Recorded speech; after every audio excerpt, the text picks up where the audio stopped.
दोस्तों, स्वागत है आपका हमारे चैनल स्ट्रॉन्ग एजुकेशन एकेडमी में। आज के वीडियो में हम जानेंगे कि विलेयता के घुलने के आधार पर विलयन के दो मुख्य प्रकार, यानी विलयन के घुलने के आधार पर जो हमारी विलेयता होती है। अभी हम जो विलेयता के बारे में जानेंगे कि विलेयता क्या चीज होती है। तो विलेयता के घुलने के आधार पर विलयन के मुख्य दो प्रकार होते हैं। एक होता है संतरप्त और एक होता है असंतरप्त विलयन। इन दो विलयन के बारे में जानेंगे कि संतरप्त विलयन और असंतरप्त विलयन क्या होते हैं। तो संतरप्त विलयन वो कहलाते हैं जिसमें विलय हमारा जो होता है पूर्ण रूप से घुल जाता है। आप जानते हैं कि विलय किससे बोलते हैं, क्योंकि मैंने इससे पहले वीडियो में आपको विलय और विलायक के बारे में ही पढ़ाया था। विलय हमारा वो होता है जो कम मात्रा में उपस्थित होता है और विलायक वो कहलाता है जो विलयन में अधिक मात्रा में उपस्थित रहता है। तो यहाँ पर जो है कि संतरप्त वो होता है जो विलय पूर्ण रूप से घुल जाता है, यानी उसमें इतना घोल दिया जाए कि उसमें दोबारा यानी फिर कोई इतनी गुंजाइश ना हो कि उसमें और घोला जा सके। तो इसकी परिभाषा में लिखेंगे कि वे विलयन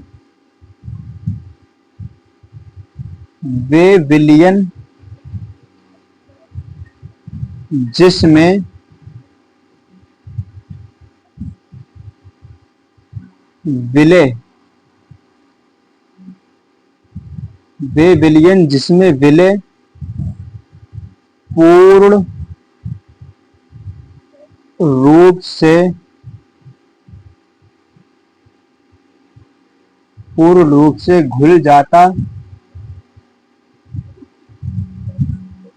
घुल जाता है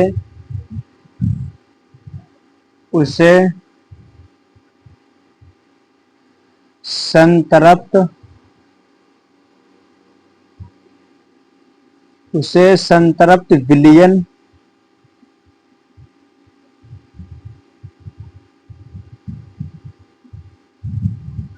कहते हैं। जो यानी विलय जो हमारा होता है, अगर विलयन में पूर्ण रूप से घुल जाता है उसे क्या बोलते हैं? विलय संतृप्त विलयन कहते हैं।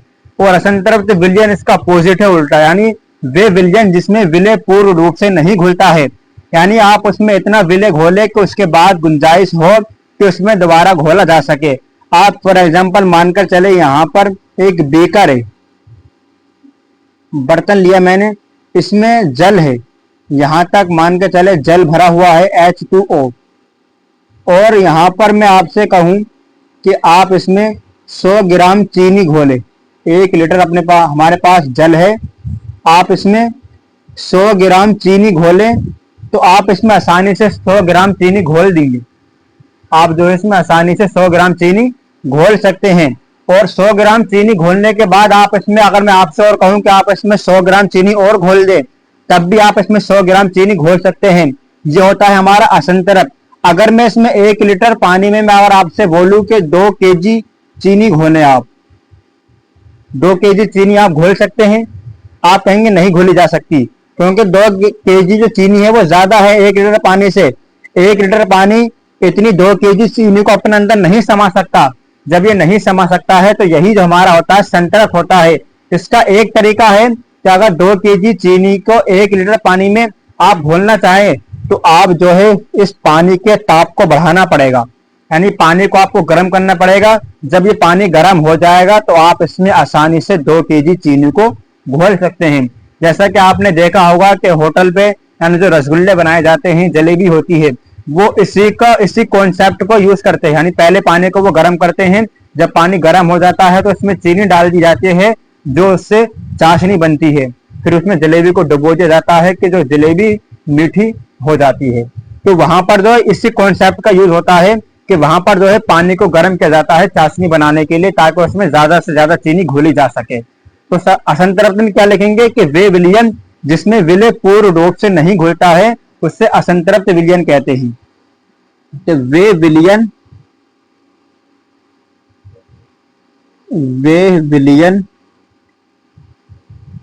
जिसमें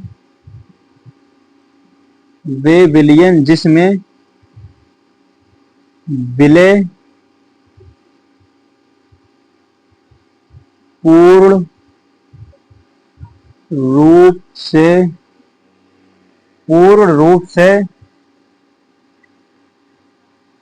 नहीं घुलता है उसे असंतृप्त विलयन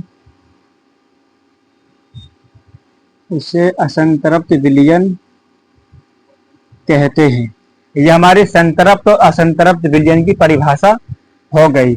आई होप आप यहां तक अच्छे से समझ गए होंगे। अब जानेंगे विलेयता के बारे में। अब जानेंगे विलेयता के बारे में कि विलेयता क्या होती है। जो हमारी विलेयता होती है वो विलेय पदार्थ की घोली हुई अधिक मात्रा को विलेयता कहते हैं। यानी किसी विलयन में घोली गई विलेय पदार्थ की अधिक जो मात्रा होती है, अधिक से अधिक जितनी आप मात्रा घोल सकते हैं विलेय की, यानी विलेय वही होता है जो हमारा कम मात्रा में उपस्थित होता है। तो जो विलेय होता है, विलेय पदार्थ की घोली गई अधिक से अधिक मात्रा जितनी आप घोल सकते हैं वही उस विलयन की विलेयता कहलाती है। यानी विलेयता की अधिक, यानी विलेय पदार्थ की घोली हुई अधिक मात्रा जो होगी वो हमारी विलेयता कहलाती है। परिभाषा में लिखेंगे कि किसी विलयन की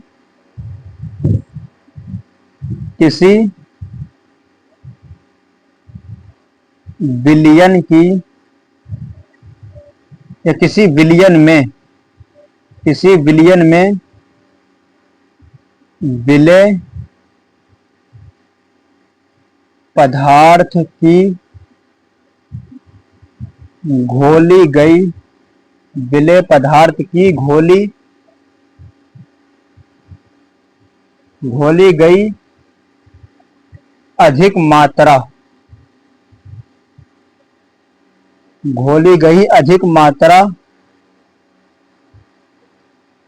उस विलयन की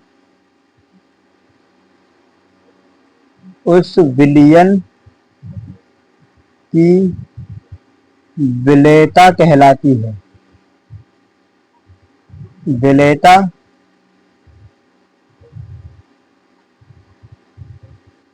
कहलाती है। ये हमारा विलेयता हो जाता है। यानी किसी विलयन में विलेय पदार्थ की घोली गई अधिक मात्रा उस विलयन की विलेयता कहलाती है। ये हमारी विलेयता की परिभाषा है। यहां से मैं आपको दो नोट्स लिखवाऊंगा। एक नोट्स लिखिए यहां पर। मान के चले आपके पास एक बीकर है,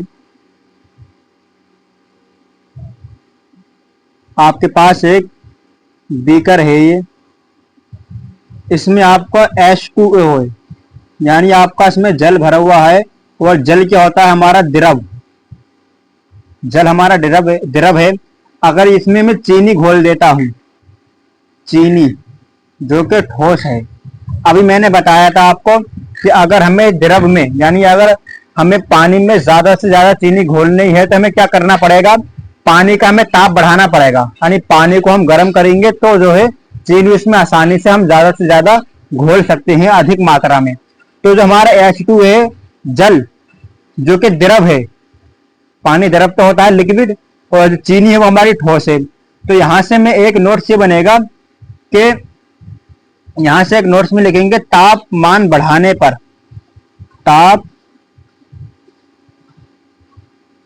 तापमान बढ़ाने पर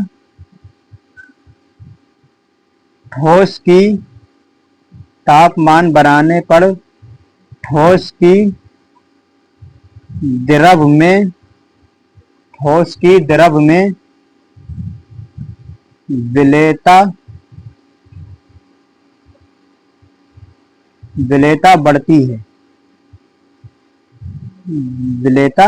बढ़ती है। ये यहां से एक नोट याद रखिए।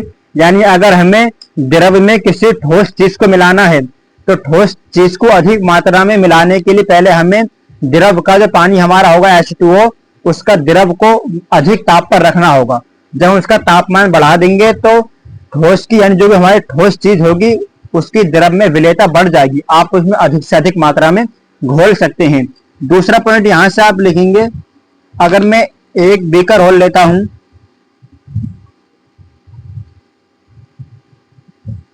इसमें मैं जल लेता हूं H2O, जो कि हमारा क्या है, द्रव है, और यहां से मैं गैस कार्बन डाइऑक्साइड मान के चले, ये कार्बन डाइऑक्साइड है। अगर मैं कार्बन डाइऑक्साइड को जल में मिलाऊं तो मुझे इस कार्बन डाइऑक्साइड को जल में मिलाने के लिए क्या करना पड़ेगा। यहां पर अगर मैं गैस के दाब यानी गैस जो हमारी है, अगर मैं इसको प्रेशर दूं, इसका दाब अधिक कर दूं, दाब बढ़ाने पर अगर मैं इसका दाब बढ़ा देता हूं, प्रेशर बढ़ा दूं, तो ये गैस जो है पानी में आसानी से घुल जाएगी। तो यहां से एक नोट ये बनेगा कि दाब बढ़ाने पर, दाब यानी पी बढ़ाने पर, पी बढ़ाने पर गैस की, पी बढ़ाने पर गैस की द्रव में विलेयता बढ़ती है, बढ़ती है। ये हमारे यहां से दो नोट्स प्राप्त होंगे। अगर आप द्रव में गैस को अधिक मात्रा में घोलना चाहें तो आप जो गैस होगा उसका प्रेशर बढ़ाना पड़ेगा आपको। अगर आप प्रेशर बढ़ा देंगे तो आप द्रव में जो है गैस को अधिक मात्रा में घोल सकते हैं। तो यहां से हमारे पास नोट से प्राप्त होगा कि दाब यानी पी बढ़ाने पर गैस की द्रव में विलेयता बढ़ जाती है और तापमान बढ़ाने पर ठोस की द्रव में विलेयता बढ़ती है। अगर आप तापमान बढ़ाएंगे तो ठोस चीज को आप द्रव में अधिक मात्रा में घोल सकते हैं। उम्मीद करता हूं यहां तक आपको अच्छे से समझ में आ गया होगा। मिलते हैं नेक्स्ट वीडियो में।